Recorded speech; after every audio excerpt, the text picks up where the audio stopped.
All right, guys, so in this week's video, I want to take about 10 or 15 minutes and I want to go over some of the fine little details on how to catch steelhead, whether you're in the spring, in the fall, in the small little creeks or the big rivers that you're fishing. A lot of these techniques are going to work all over. They've worked great for me the last 35 years. And if you're just getting into steelhead fishing, you know, one of the easiest things you can do is casting or throwing a spinner. You know, probably the hardest thing as a guide for 30 some years of doing this is trying to teach people how to float fish properly, to mend their line, you know, without having a lot of slack in it. That way they can get a really good hook set. So if you're just getting new into steelhead fishing, and even if you're an advanced steelhead fisherman, I would say one of the biggest mistakes I see by a lot of float fishermen and even center pin fishermen is they only fish beads, or they only fish beads and bags. And you know, the two biggest steelhead I've ever caught in the tribs in 30 years and the biggest brown I ever caught in the tribs have been on spinners. In a little bit, I'm gonna go downstairs and show you guys how to make simple spinners that are cheap. So if you're a beginner fisherman and you're losing a bunch of them, you know, they're not costing you $5-6 a crack every time you're losing a spinner. You may be losing 75 cents instead of, you know, $3-4 for each spinner. So starting off with my basic setup for spinners, typically I use 10-pound test fluorocarbon, and you can use a tiny little two-way swivel if you have mono, because the spinner does spin, and if you're running straight mono, it's going to twist up your line. So you want to have a little mono. Some guys like to put a snap swivel on here. I don't. I tie direct to the spinner. And then I also like to use braid. So I'm using 10-pound braid, and I've got this paired up on a Trika spinning rod. This is a 7/6 medium. If you haven't heard of the Trika spinning rods, they're coming out with steelhead rods. They are in my home state. They're a new rod manufacturer, and they make incredible rods. They're super light, they're super sensitive, and they have the best warranty of any spinning rod that's on the market right now. 365-day money-back guarantee. So if you buy this rod in 6 months, you don't like it, you can send it back and you can get your money back. So that's how awesome these rods are. They're super durable. The customer service is fantastic. And if you're looking to invest into a really, really good rod, highly recommend the Trika rods for walleyes, for casting, for jigging. If you go down to the ocean, I've used them for everything. They are super strong, super light, and super durable. Check them out in the link in the description below. Got that paired up on 10-pound test on a Piscifun Alumex. So Piscifun reels, they're probably, in my opinion, for your money, the best reel, for the best bang for your buck on a Piscifun. They have, you know, 10-ball bearings on this Alumex, super smooth drag. I've used these ice fishing, walleye fishing. You know, they're an awesome reel. You can use my code EH18 and you can save 18% on any of the Piscifun reels or gear. But I've got a Piscifun reel, 7/6 rod, and basically the biggest mistake I see when guys are casting spinners and starting off throwing spinners is they reel it in too fast. The other mistake I see is guys will cast it upriver. If the current's coming down this way, typically want to cast across the river or on an angle down the river, cast it out, let it hit, and depending on the depth, and just slowly reel it in, nice and slow. Cast it further down, slowly reel it in. If you're done float fishing a hole with beads or bags, I highly recommend you finish up by taking a couple of casts with a spinner. That's why when I go down to the tribs, I always have a float rod and I have a spinning rod for casting a spinner. And talking about a float rod, it really, as far as a float rod, there's a lot of really good float rods that are out on the market right now. This thing has been used and abused. This happens to be a Lamiglass Redline, and they've been pretty solid for me. And it just depends. We have some small little creeks that I float fish, you know, like Grant Park, Pikes Creek in Kenosha, some of the twin rivers up to the north of here. So I use like a 9-foot float rod for the smaller creeks because mending's not as important, and trying to, you know, navigate with a 10 or 11-foot float rod in a small creek is really difficult. But then if I go to the Milwaukee River, the Sheboygan River, which in my opinion is the best river in the state, you know, these bigger, Manitowoc River, these long drifts that you're going to make, this is where you want that 11.5-foot float rod, because, you know, over the last, you know, 25 years of guiding on the rivers, I've always found the hardest thing to teach guys is float control. And that, what I mean by that is when you throw that float upriver, you're taking in some of the line, and then as it drifts by you, you have to mend your line. And then when the float goes down, set the hook immediately so there's not a big loop or big slack. So it's constantly mending, moving, and adjusting, micro adjustments. And the bigger the river it is, the longer the rod, as a rule of thumb. And typically, my general setup is here I have a Piscifun Carbon X, and I've got 8-pound mono on this, and I pretty much use 8-pound mono. Depending on if I'm fishing in higher water current, then I'll maybe bump it up to 10. And I've got, you know, I like to use 8-pound leader unless the conditions are really, really low, really clear, and really cold. Then I'll bump it down sometimes to 6. But I'm using 6 to 10-pound fluorocarbon leader. As far as the hook goes, it depends. Depends on the conditions. Low, clear water conditions, I'm using a really tiny, small bag, and I'm using a number 10 Gamakatsu octopus hook. And if I'm fishing in higher water conditions later in the year by some of the dams, then I'll use a 10-pound test leader, a number 8 or number 6 octopus Gamakatsu octopus hook. And I've got that on a 2-way swivel right here. A couple of split shots. Sometimes I'll add some shots, some smaller shot down here. So, and you're trying to balance your float. You know, the one important thing, I've got a really long rod, so bear with me here. You know, the float that you're using is based upon the flow of the river and where you're fishing. So they make a 4 gram, 6 gram, 8, 12 gram floats. You know, those are just smaller gram floats like this. I've got a couple. So when I'm fishing up by the dams and more water, more current, deeper water, you know, I've got like a 10, 12 gram float on here. And then when I'm fishing, you know, in some of the smaller creeks like this, I'll put like a 4 gram float, a little smaller float. And then if I'm fishing in really clear water applications, I'll even go to a lighter float and something like one of these loafers where that fish does not see that float up above it. So, you know, there's a lot of different floats you can use, but most important thing is you don't want a spring bobber or one of the slip bobbers, in my opinion, unless you're fishing a really big, deep river. And that way you can just make your micro adjustments. You slide this tubing up on the float right here like this little tubing that you can buy, slide that up. And it's always about making micro adjustments, sliding up, sliding down. If you're not ticking the bottom when you're float fishing, sometimes you go up a little bit higher. So those are the basic rigs that I'm using. A float rod, a spinning rod. When I'm going down to the river, I like to have both because I like to fish a jig, I like to fish a spinner, I like to fish beads, I like to fish spawn. Now what I'm going to do is I'm going to go downstairs, show you how I make my spinners, then I'm going to come back up here and tie a few spawn sacks if you've never seen how to tie a few spawn sacks, and then show you some of the other jigs that I like to use or beads that I like to use when I'm fishing. All right, guys, so now I want to show you how to make a spinner. So for those of you guys that like to make your own baits, paint your own baits, whatever, I've made spinners for 30 years. I had a guy show me many, many years ago how to make simple spinners, and this is basically all you're going to need. If you want to save some money, you can go up and down the river and you can lose a bunch of them, not have to worry about losing a ton of money. The first thing you're going to need is I have a stainless steel sleeve here, okay? And I buy these, everything you see here I buy online. So there's my stainless steel sleeve. I have a really good quality treble hook. That's a Gamakatsu EWG. I have my weight, which is right here. And the weight varies depending on the depth of the river and the size of the spinner you're making. And this is a number 5 Indiana blade right here. And then I have my clevis, which attaches to the blade right here. My 2 little beads that I put one above the clevis, one below the clevis when I slide it on, and I'll show you that in a second. And last but not least, beneath in between the weight and the treble hook, I'll add usually 2 beads. And the beads can be orange, pink, chartreuse, it doesn't matter. So let me show you how to put this together. So for those of you guys that want to make your own spinners, it's pretty simple. You can go online. There's a lot of places where you can go online and you can buy spinner components. So, all right, guys, now I want to show you how I put the spinner together. I have the stainless steel, my sleeve here. I have a bead. I slide a stainless little brass bead. I slide up. Then I take my clevis, slide it up the wire. This is an interchangeable clevis.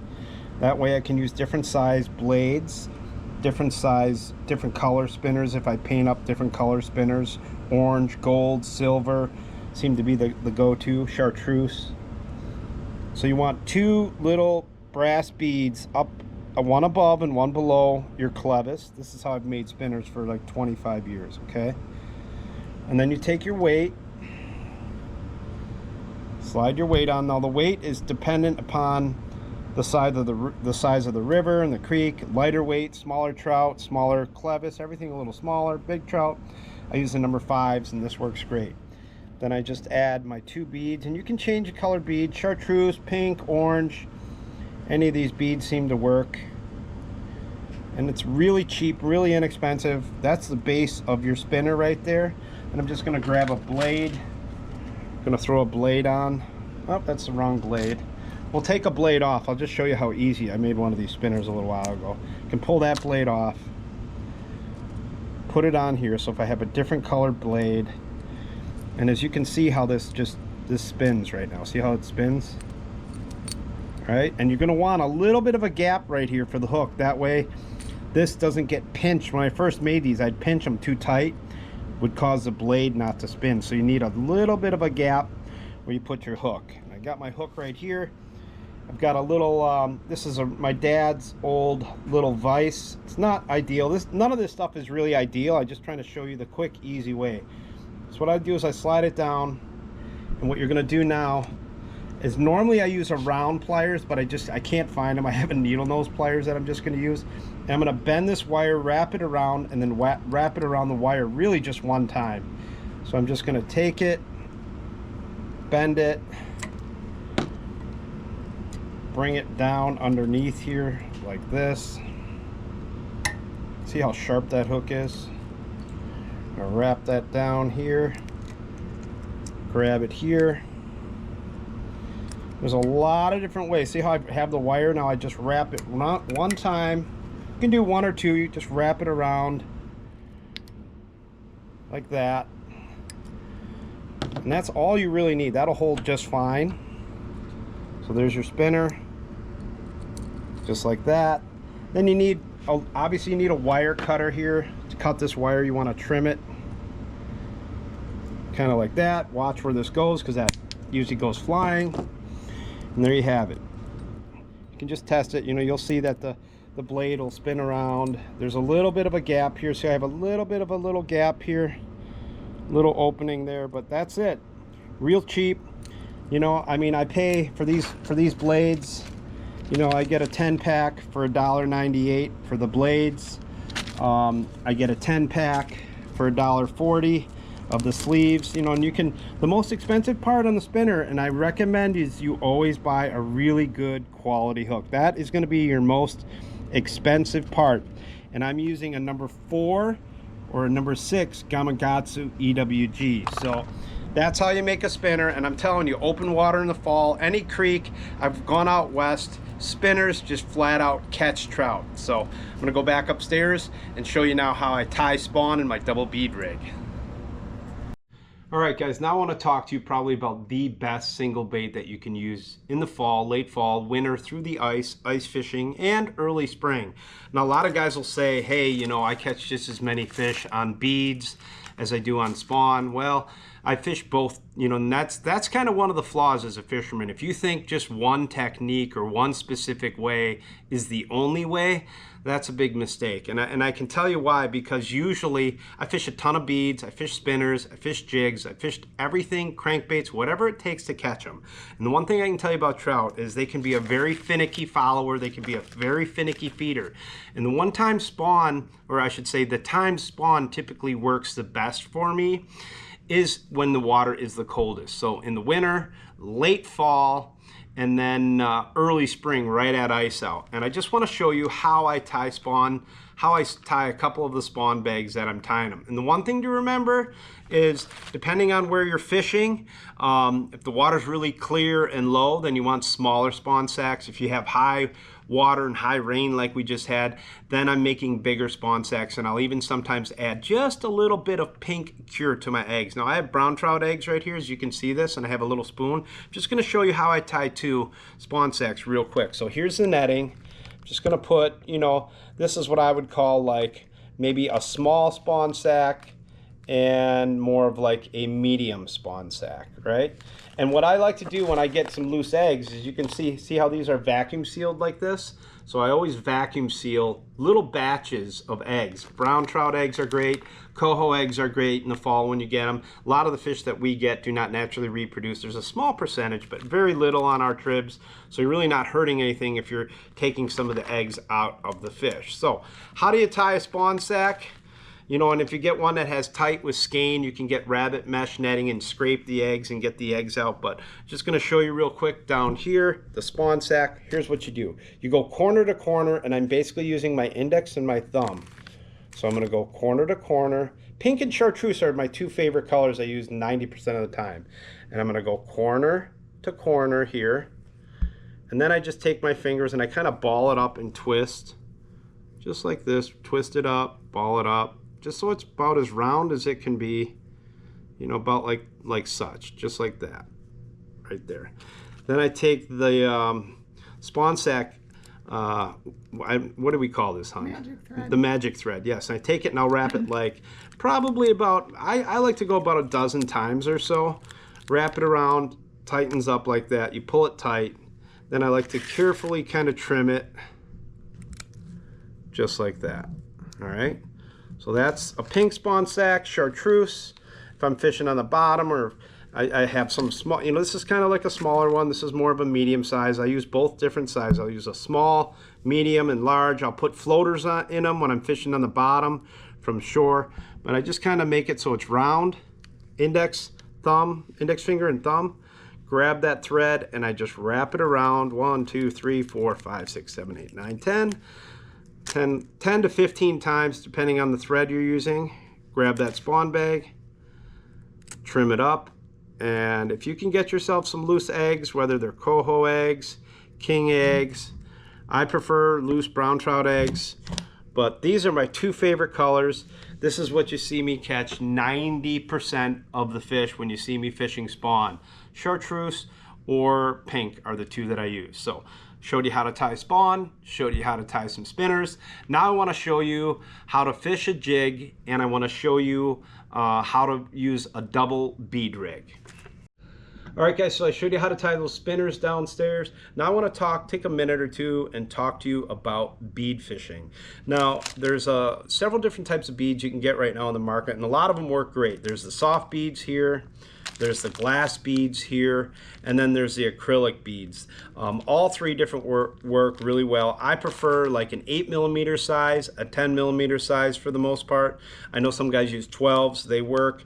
A lot of guys are using the soft beads, but I prefer a glass bead. And there are times, quite frankly, when beads will outfish spawn. I mean, like when the fish are getting ready to spawn, when the fish move up into the faster water, in the spring and in the fall when the salmon are spawning, it just seems like beads are the way to go. When the water gets super cold, super clear, low in the winter, that's when spawn seems to outfish beads. So you really want to have everything, but I want to go over a double bead rig and how to tie it if you haven't tied them. First thing is, you know, one of the best things you can do is invest in like one of these crawler or spinner rigs, so you can pre-rig and pre-tie like 8-10 different color combinations, because sometimes as a bead fisherman you'll realize, you know, like the yellow and the pink's the way to go, or the chartreuse and the white, or the orange. You know, there's just different colors that seem to fire and work better than other colors, you know, and that's why you have 3 or 4 different rigs ready. Besides, you know, it takes you a few minutes, not maybe a few minutes, but it takes a little while to rig up a double bead rig. And if you have them rigged up, then you're ready to rock. As far as the leader line goes on how to tie, you know, a bead rig, I like 8-pound when it's clear, and those sort of applications, especially FC Sniper, and then I like 10-pound if I'm fishing, you know, faster water. And I want to just quickly show you how I tie a double bead rig. So the first thing, what I prefer to do is I like a smaller bead on top. So I'll put, let's say, my 8mm size bead. I'll slide it up, oh, maybe about a foot or so. And I'll slide the peg. This is a little peg that goes inside the bead. Okay, so I'm going to slide this inside the bead. I'm going to pull it through right in about the middle. I'm going to bend my line down so I don't cut my line, and then I'm going to trim this very, very close right to the edge. I'm going to trim it here, trim it here, and that you can slide up and down.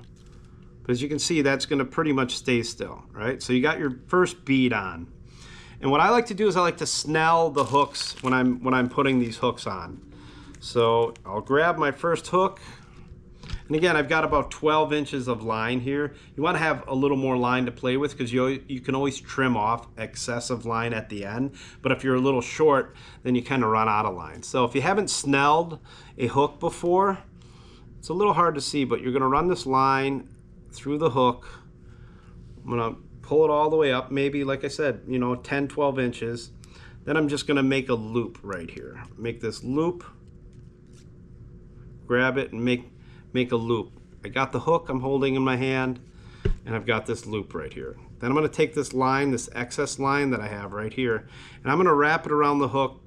Let's say, let's see here. Sorry, I did that wrong. Let me grab this loop, pull it down a little tighter, wrap it around maybe 6, 7, 8 times. 1, 2, 3, 4, 5, 6, 7 times. I'm going to run back through this loop here. Get that a little wet. Slide that up. And the reason I like a snell hook on here is because when you snell a hook on, that hook basically sits straight on the line like that. See how it sits straight? Just like that, vertically. You're going to slide that bead down, and you want maybe, I'd say about 2 inches or so. Some guys go 2, 3 inches, what have you, but that's set up. Now, you could cut the line and you can use a single bead rig, where single beads work really good for me a lot of times for high pressured fish. And in certain areas, I've just caught plenty of fish on a single bead rig. But basically, I'll repeat and do the same thing with a double bead rig. You can grab your second, I like to put a little bit heavier bead, like a 10 mil on. I grab my peg, and you just repeat the process. You run that through.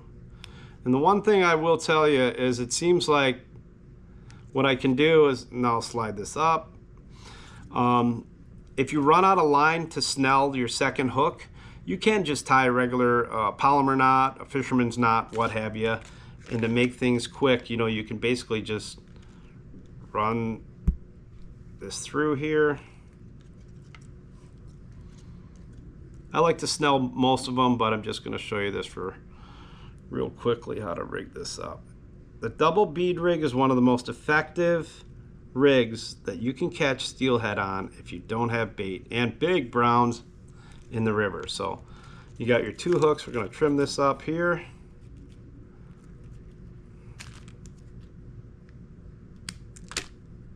Second hook's ready to rock.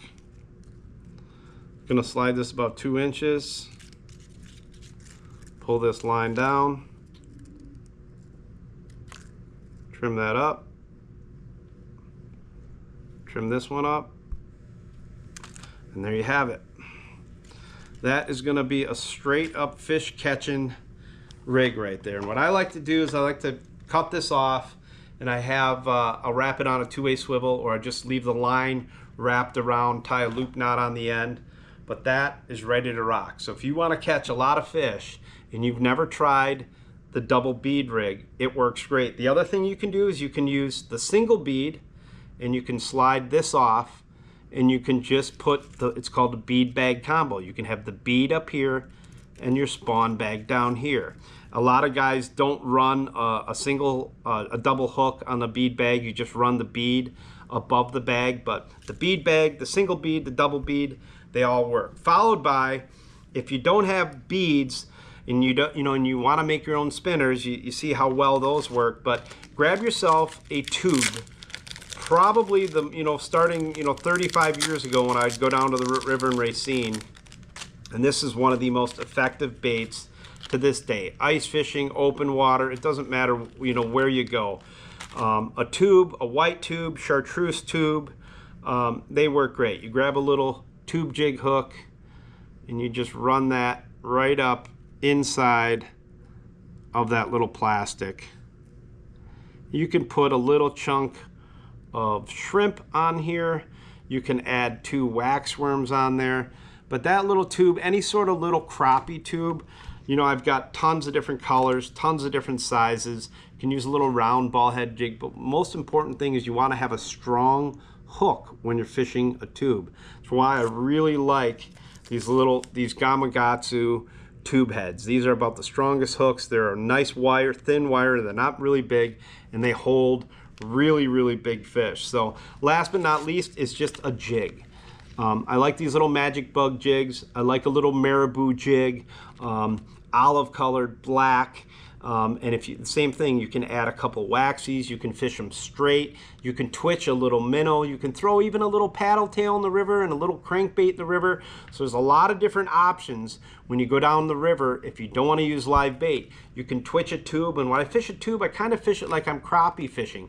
I'll mend the line and I'm just twitching, so that little tube is shaking and shaking, moving it once in a while, so it just moves and shakes. Same thing with a marabou jig, same thing when I twitch a little minnow bait. All those things will work if you're getting into steelhead fishing. Hopefully that helps. What we're going to do now is we're going to go out on the river with my man Silas, show you guys a couple of these fish catches from recent. All right, guys, so we're hooked up on the Trika rod. If you haven't checked out these Trika rods, made in my home state here, Wisconsin, they are awesome. Super light, super sensitive. Got one. A 7-footer here is like perfect for walleyes, perfect for throwing spinners. Just, you don't like them, you get a 365-day money-back guarantee. No other rod manufacturer offers that in the United States. It's like the best rod that's on the market right now, guys. Check out the Trika rods. They're so awesome. They're coming out with some steelhead rods, all sorts of new stuff. Great company, especially that they're in my home state of Wisco. Love them. What do we have? I'm thinking, oh, we got a little steelhead. All right. But I mean, what's cool is we're catching them so many different ways. We're getting them on spinners, we're getting them on spawn, we're getting them on beads, we're getting them on jigs. There's so many different ways. When one technique slows up, you switch over to the bead. After you run a bunch of beads through there, you swing a spinner through there. So I always tell guys, don't just float fish with beads. Bring spinners, bring cranks, even a little paddle tail will work.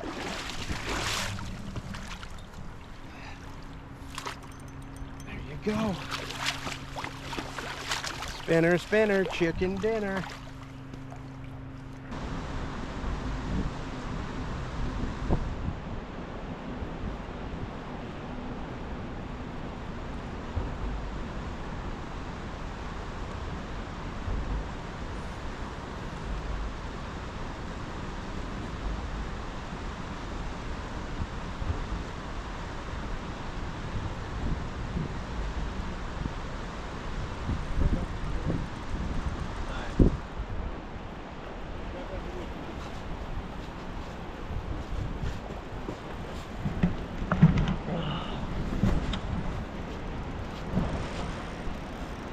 Winner, winner on the spinner, guys. I just got to give a shout out. My man Wisco Pinner just showed up. He caught 2 fish. Now I'm hooked up. Here you go. Why don't you just reel your float in? Really want to double up.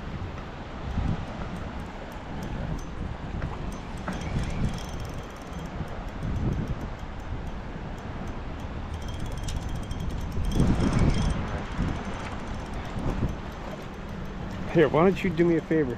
Since you got boots on, I got tennis shoes on.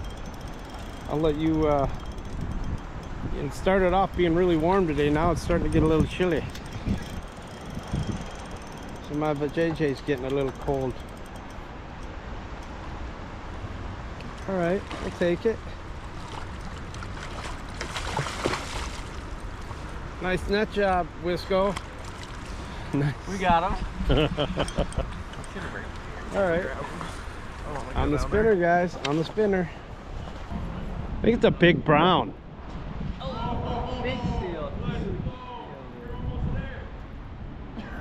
boat was there. He went back. Oh, right there. I'm gonna go grab the net.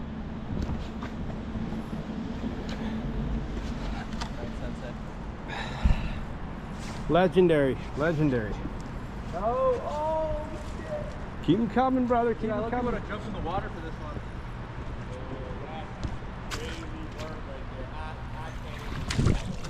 I got bibs on. Huh? I got bibs on. Yeah, no. I'll go get a life vest out of the truck. Yeah. Right. Let's freaking go, bro. You guys would not believe this. Silas hooked this fish and it went down on the other side of that log jam. Big fish. Might be the biggest one of the day. Let's freaking go. Yes, keep it coming, yes! What contest you got on there? 40? He's acting like it's 40. You're forcing that thing in 6 pounds. Yeah. You're a fucking magician. Yes, he is. You got him, bro. You got him. You got him. You already got him out of the hardest part of the hardest part. Keep pulling hard. Oh, it's a bander. Let's go. It's a big male too.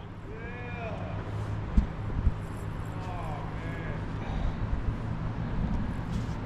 Well, telling the stories for years now, man.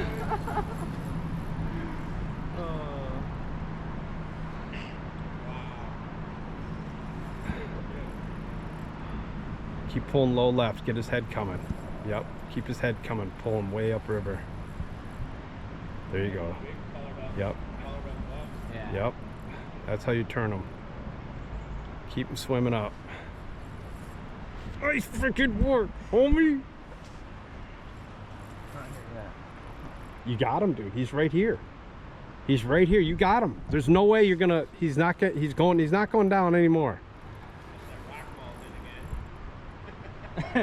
Hopefully not. It's kind of nice now. It's like a perfect little spot. This is a big one. I know. I'll help you net him.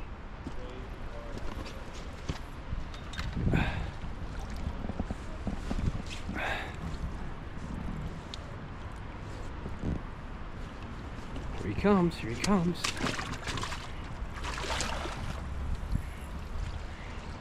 Let's freaking go, bro. Let's freaking go.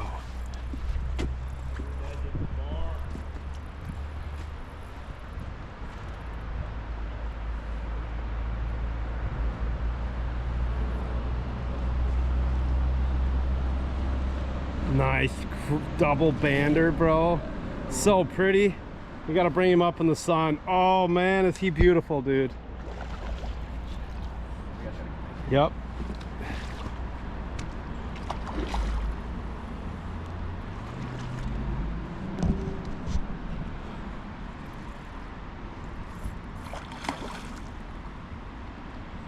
Heck yeah.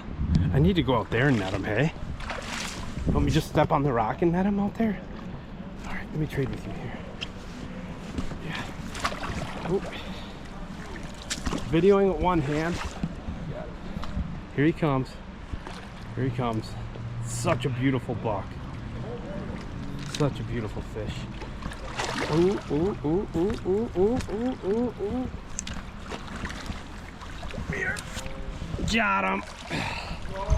Yes.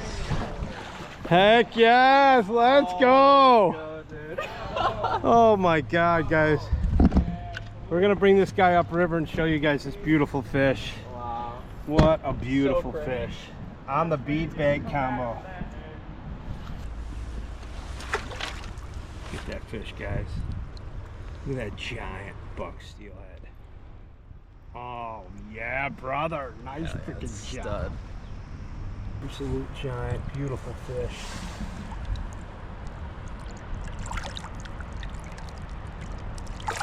There he goes. Wow. Yes, man. What a catch, man. Guys, that was so epic. He hooked that fish and it ran down below that log jam below the river. I mean, below the bridge. And he just stayed right on that rock right there and finally worked him right back. Those guys saw him over there. Matt and your buddy Robbie saw it. It was epic, guys. Flying out of the water, just unbelievable.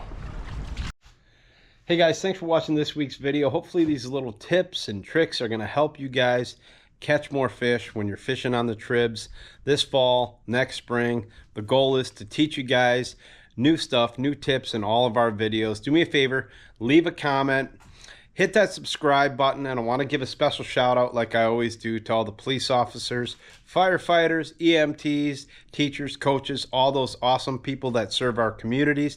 We appreciate you guys, and thanks for watching this week's video.